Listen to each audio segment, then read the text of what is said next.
Kalimat efektif adalah kalimat yang dapat menimbulkan gagasan yang sama, tepatnya dalam pikiran pendengar atau pembaca, seperti yang dipikirkan oleh pembicara atau penulisnya.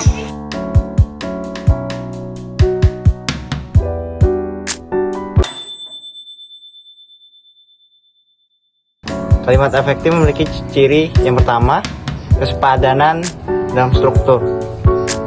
Kalimat efektif harus mempunyai keseimbangan pikiran atau gagasan dengan struktur bahasa yang dipergunakan.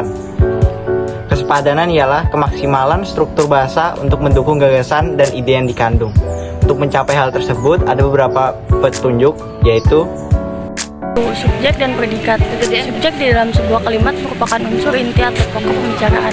Predikat di dalam kalimat adalah kata yang berfungsi memberitahukan apa, mengapa, atau bagaimana subjek itu.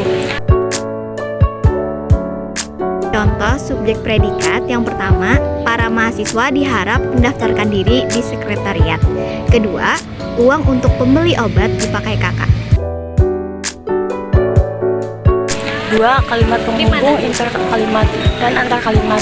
Kata penghubung atau konjungsi yang menghubungkan kata dengan kata dalam sebuah phrase atau menghubungkan klausa dengan klausa di dalam sebuah kalimat disebut konjungsi interkalimat. Konjungsi antarkalimat adalah konjungsi yang menghubungkan kalimat dengan kalimat lain di dalam sebuah paragraf. Contoh kata penghubung ada dua. Yang pertama, kami semua bekerja keras, sedangkan dia hanya bersenang-senang. Kedua, ia sudah berkali-kali tidak menepati janjinya padaku. Karena itu, aku tidak dapat mempercayainya lagi. Ketiga, gagasan pokok. Dalam menyusun sebuah kalimat, kita harus mengemukakan gagasan atau ide pokok pada kalimat tersebut. Contoh gagasan pokok, ia masih dalam tugas militer ketika ditembak mati. Kesejajaran dalam kalimat ialah penggunaan bentuk-bentuk bahasa yang sama atau konstruksi yang sama yang dipakai dalam susunan serial. Jika sebuah gagasan dalam suatu kalimat dinyatakan dengan frase, gagasan yang sederajat harus dinyatakan dengan frase. Begitu pula jika sebuah gagasan dalam suatu kalimat dinyatakan dengan kata benda gagasan lain yang sederajat harus dengan kata benda pula.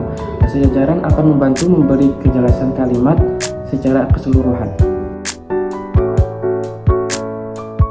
Contoh, setelah dipatenkan, diproduksikan, dan dipasarkan, masih ada sumber pengajuan, yaitu berupa peniluan yang langsung atau tidak langsung. Penekanan dalam kalimat. Setiap kalimat memiliki sebuah gagasan atau ide pokok. Inti pikiran biasanya ingin ditekankan atau ditonjolkan oleh penulis atau pembicara. Ada berbagai cara untuk memberi penekanan dalam kalimat. Posisi dalam kalimat.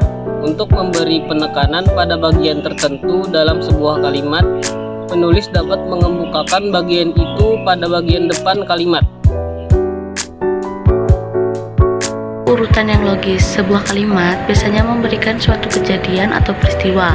Kejadian atau peristiwa yang berurutan hendaknya diperhatikan agar urutannya tergambar dengan logis.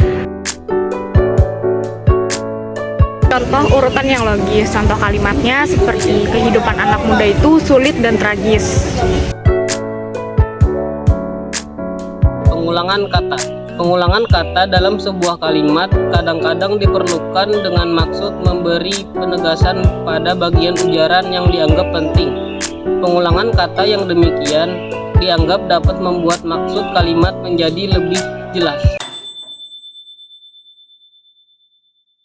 4. Kehematan. Kehematan dalam kalimat efektif merupakan kehematan dalam pemakaian kata, frase, atau bentuk lain yang dianggap tidak diperlukan.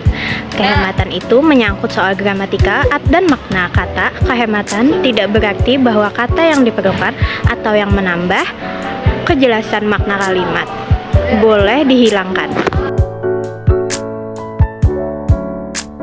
Contoh kalimat yang dihematkan. Contohnya, hadirin serentak berdiri setelah mereka mengetahui mempelai memasuki ruangan. Seharusnya diubah menjadi hadirin serentak berdiri setelah mengetahui mempelai memasuki ruangan. Variasi merupakan suatu upaya yang bertolak belakang dengan repetisi. Variasi tidak lain adalah usaha untuk menganeka-ragamkan bentuk bahasa agar tetap terpelihara minatnya dan perhatian orang. Di dalam variasi terdapat A. Variasi sinonim kata, B. Variasi panjang pendeknya kalimat, C. Variasi penggunaan bentuk me, dat, di, dan yang terakhir D. Variasi dengan mengubah posisi dalam kalimat. Sekian video dari kami. Assalamualaikum